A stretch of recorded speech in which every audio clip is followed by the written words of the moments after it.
Hello, welcome back. It's been a while. I've just bought one of these, nice big black box, or little black box. This is a thermal spotter scope. It's a Chinese make Xeye. The model is a Siam SCL25. Reasonably priced compared to the pulsars and everything else on the market at the moment. But it's Chinese, and obviously there's the stigma that goes with that. However, most of the world's electronics, etc., are made in China, and there's some very good opinions on people using the spotters. So let's have a look. This is a fake unboxing. I've already unboxed this and been using it for a couple of days as a spotter and a quick go on the rifle. So we'll take it out. I'll show you what you get in the box from standard, and a few little things I've added in to make it a little easier to use, well, for me anyway. So it comes in a plain black box.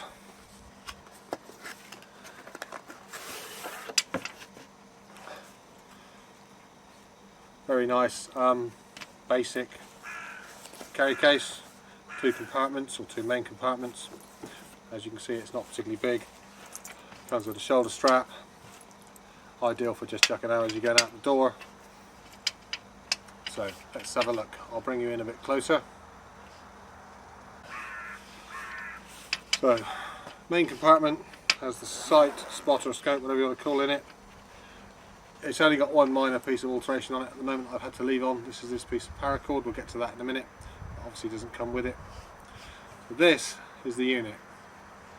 As I say, this is the 25, which has a 25mm lens. The next version is the 35 with a 35mm lens, so very slightly bigger, but just tiny. Hardly weighs anything. You can look up the specs. I'll link them in the bottom as usual. It takes two CR123 batteries. Press clip, twist off. It has three buttons on the top. So power, menu, calibrate. And they act as menu up and down buttons in menu mode. You have a front focusing ring to focus the image, and a back diopter ring to focus to your eye. Comes with an eye cap and a couple of bolt-on points and a boss to fit to a rail, so you can use it as a rifle scope. So the bag, as I say, it comes with a strap cover, which is handy later on. I'll show you to clip it in to make sure it doesn't fall out. Second one, you come with a cable. This is a USB on one end, normal computer size. It has a C-type on the other end to plug into the unit, and a video out. So you can use this to video out because it doesn't have any onboard recording of any description. It's not Wi-Fi compatible, etc. All the spotters in the range are, so if you do want to do that, then it's a spotter, not a scope. And you can also run it off of a USB battery bank. So that cable's a dual. It's okay, it's a bit bulky, and we can improve on that. Comes with the adapter rail, which goes straight onto a Picatinny, and you bolt the scope using the boss in one of three positions, and as you can see, it comes quite a way back, which is normally necessary for this type of scope. In the pack you also have the two screws to fit the scope and rail together, and that's pretty much it. There are no instructions. The guys who supply these are working on some, and they're available to give you advice. It's not particularly difficult. It's a basic two menu system. A simple menu for operating the settings and the zoom, and then an advanced menu which you can set and do your zeroing for. You can put 4 different zeros in here for different rifles if you want to swap it between, or 4 different bullets, or whatever you want to do. Different reticles available. It has a picture-in-picture facility, etc. And that's the same for both the types. The only main difference obviously with the lenses is you get a different magnification. So that's what you get in the box. As I say, it's fairly basic, but it does the job. And I've been up and running it, no problem, without the instructions, but a couple of helpful tips from the guys who sell them. So, a couple of minor issues. They're not issues really, it's just preferences and things. The lens cap on this is a grip type, completely separate item, same as a camera. And as soon as I saw that, I knew I'd lose that. And within the first hour or so, I had put it down somewhere, I couldn't find it again. There's no way you want to be doing this in the field. It's completely unsuitable. The 35 does come with a clamped on flip cover, which will be nice on this one. Not a big issue. Most scopes, to be honest, I change the lens caps anyway because they're never suitable. It is sold and used as a spotter. You can turn, in fact normally the unit comes with the reticles turned off and all the reticle menu parts disabled, and you have to do a button combination to turn it on. And there's no easy way I can see of putting a lanyard to hang it around your neck, which is what you really want to do with this. You've obviously got two screw holes here, but there's no adapter to put a little hole on to put a lanyard on, which is why I put this piece of paracord on with a loop. So my first two modifications, not modifications really, adaptions. One is a Vortex scope cap I have and I use. This one's off my HMR, and this one is the right size to fit on here. I think it's the 40mm. So that goes on, and now we have a flip scope cap that locks back, and you can still use the focus ring, etc. So that's the first adaptation. Lanyard was the second one because I went out and used it as a spotter the other day for deer. It's very, very good for that. But I didn't have any way of hanging it, so I was constantly putting it in a pocket, which is a pain, especially when you've got binoculars on, etc. So that's the first one there. And again, I've done the two-part lanyard, so again when it's a scope this piece isn't in the way, and this can just simply be clipped on here, and then you can just hang it around your neck.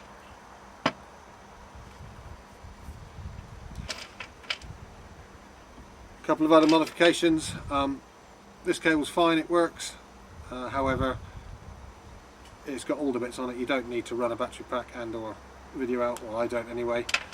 I had two CR123s in here, rechargeable ones, which I use, and it was on for the 2.5–3 hours I was out for the morning, and it came down to the lower bar limit, and I don't know how much was left in it, but it was near the bottom, but it was fine, and I carry a spare set anyway. So I have 4 batteries. These are all fully charged, so a set goes in there, and I have a spare set with me for later.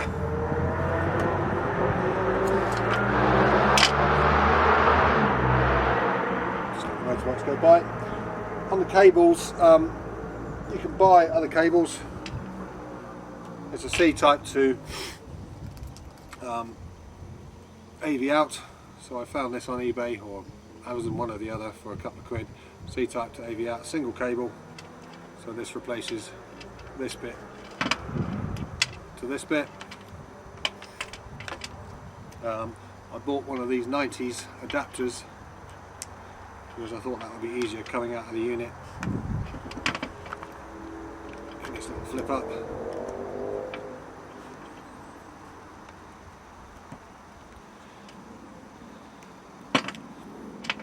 Okay, and I use an Xeye DVR, which has its own cable. This is the Xeye DVR cable. Now this has got 3 cables out because it's got video and the 2 audio sets. Now I have a spare one of these and we don't need the audio. So what I've done is just cut those extra cables off, so I have a single cable. And as usual with these things, you can't plug these together because they're the same thing. So I've just got a straight through adapter like that, which isn't the best, but it's I think a little better than this one with the extra cable. And what I can do in the future is cut all this out and just make one cable with a C-type and a 3-way, 4-way 2.5mm jack.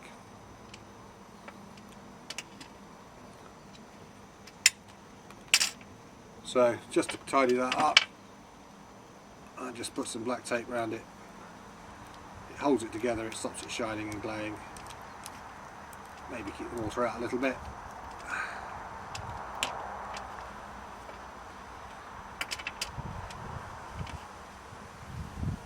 And just to tidy it up, I've stolen some of my daughter's brown hairbands. And we put one on that end, one on this end, and depending on where it's mounted, we can use that to tidy up the cables.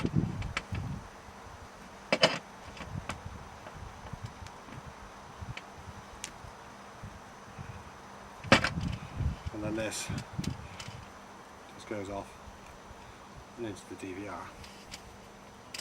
Still a little bit messy, and as I say, it'd be better when I get rid of all these RCA plugs. If you want the tidy bit, it's a shame they haven't put the Wi-Fi in here. It would be nice, but you can't have everything. If you want that, you can get that in the spotters, but you lose the scope facility. And it is a very good little unit to do both. So that's a spotter. You just carry it around in the hand. It's tiny, it doesn't weigh anything. Let's just take this off.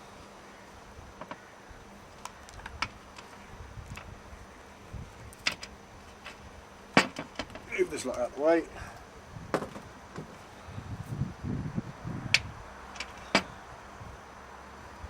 So this bit I'm just putting back in. There's some little pouches and zip ties and all sorts in this pouch, which is handy to put things in.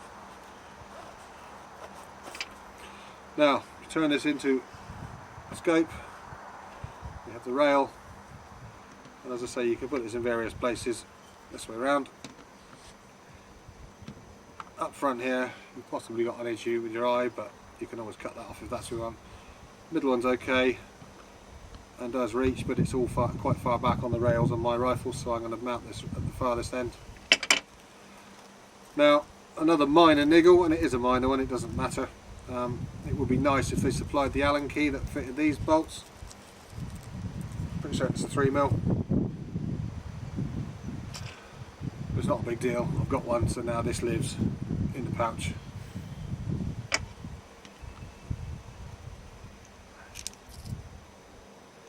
But yeah, lots of things these days come with the Allen keys to fit any screws they come with.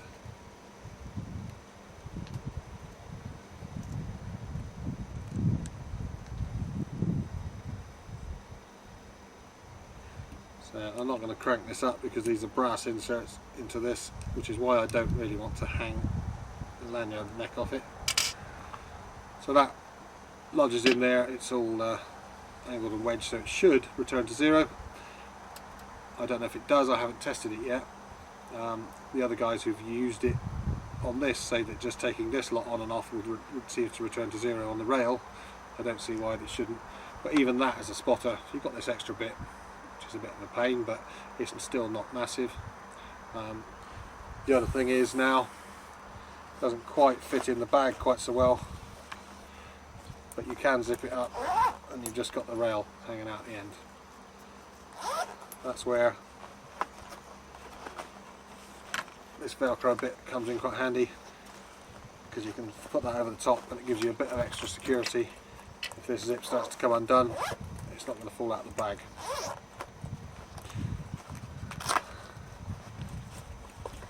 So, scope mode, the vortex cap, these lugs do interfere with the rail a bit, but it doesn't matter so much because you can put it on in any orientation you want quite easily, so I haven't had a big issue with that so far. And normally focus, once you've got it in, is not too much to move it anyway. If you move it forward one set, that doesn't interfere, it's only on this rearmost setting. So let's try and put it on a rifle. It still hasn't got batteries in. Put all the bits in the bag. All the bits I've got here and the DVR and all the cables and the spare batteries all fit in this bag quite neatly and easily to find, which is nice. So there's a bit of extra room in there for all the extra bits.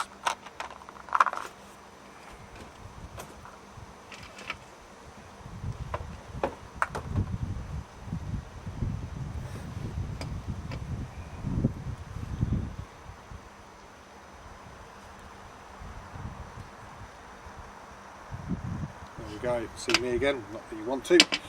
Okay, this is my 17 HMR, it's an Anshatz 1517.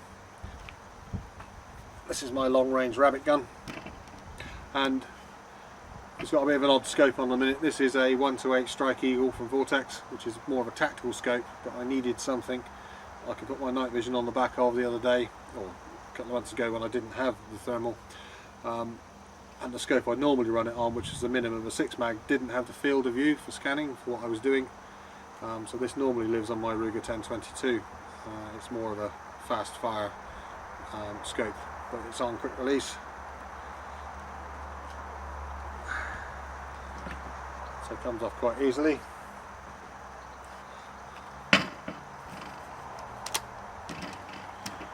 So let's have a look.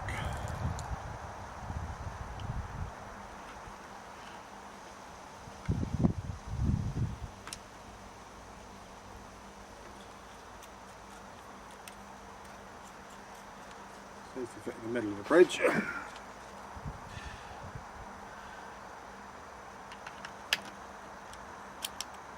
for this one we might need to move it forward on the rail.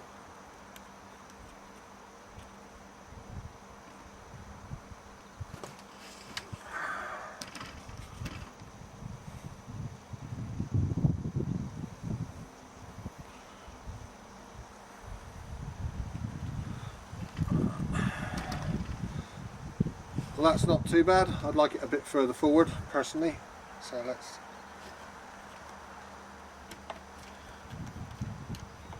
try that.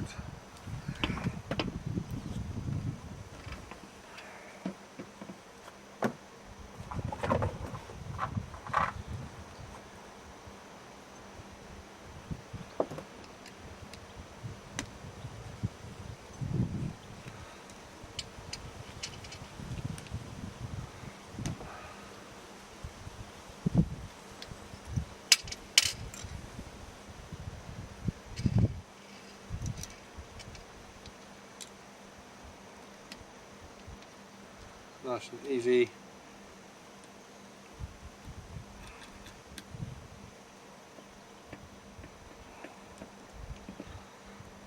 Now it's in this position, there's less of an issue with the Vortex cap catching on the rail. Where did we have that before?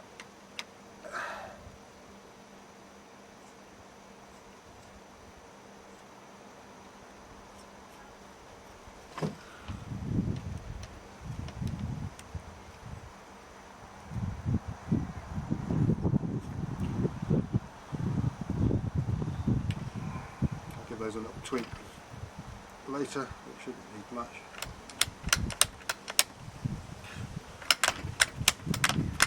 Doesn't interfere with the operation, and that's really nice.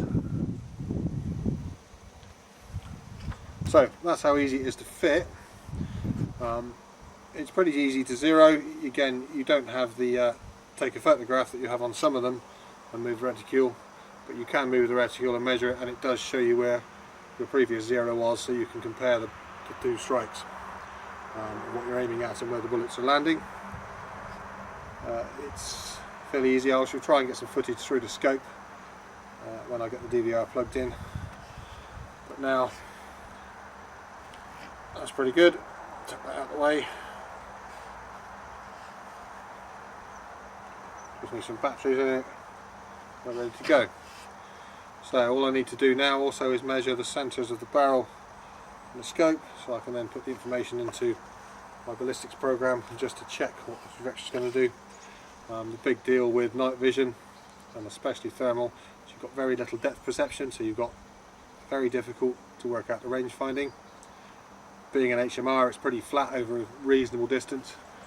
As you can see, I have a side mounted laser rangefinder here, which gives me a LCD the range when I press the button, and that was already zeroed to the rifle on the previous scopes, because obviously you can't see through the thermal where the infrared beam is. You can on night vision. So next I'll get some batteries in this, get it zeroed and see how we go. hopefully. Okay, so we've got a target at 30 yards. It's a piece of cardboard box, and in the middle, on the centre line, about 4 inches, 5 inches down from the top, there's a piece of silver foil which shows it quite well. On the scope, it's a black dot. I've got picture-in-picture on. In the top left-hand corner, you can see the settings on the scope. It's on iron mode, which shows red for really hot. It's on ×1 magnification, and it's on the G2 0 setting. G1 I've already set for my 2.2 rimfire. Top right hand side you can see the batteries are full, brand new set of CR123s, fully charged. And with the Angel Eye DVR, I don't think you can see on the bottom corner it shows video out mode is set on. Unfortunately the DVR crops the picture, which is why the scope crosshairs look to be low and will disappear if I zoom in too much. I've got picture-in-picture on, which is generally the next magnification up, so that's a ×2 magnification. If I zoom in again, the main picture goes to ×2 and the top picture goes to ×3 or ×4, whichever the next setting up is. And we can play with the focus. Press it again, ×3, which is 4 times I think. And obviously the top one, the next one. And then the top one is ×4. So although it's fairly blurry, you can see a good solid picture. If we try a fire, so we can see the bullet strike is low right, and back out again. You just about see where it is. So go to the menus, come down to that one. Now we've got the crosshair, and we need to move down.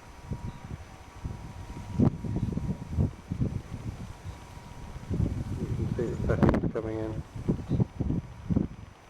The bullet hole has equalised a little bit, but we know roughly where it was.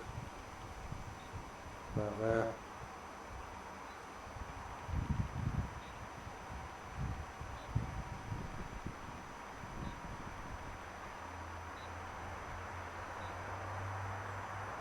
TDC doesn't scroll.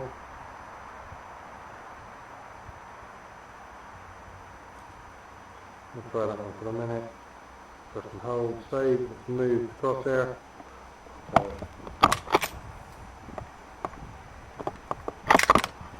Try again. Zoom in.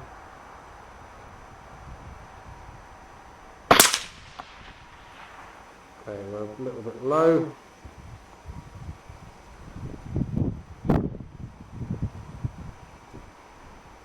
Come into the menu.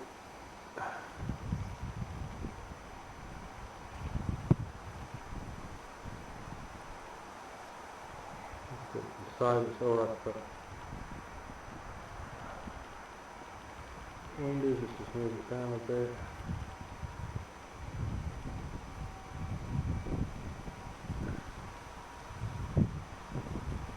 About there. Press and hold.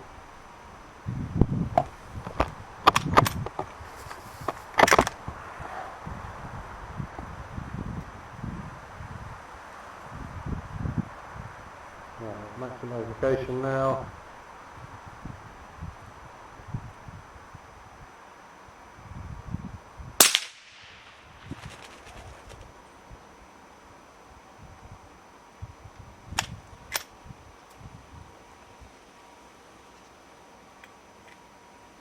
That looks to be spot on.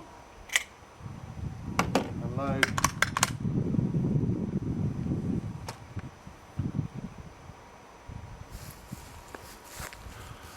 Let's go and have a look.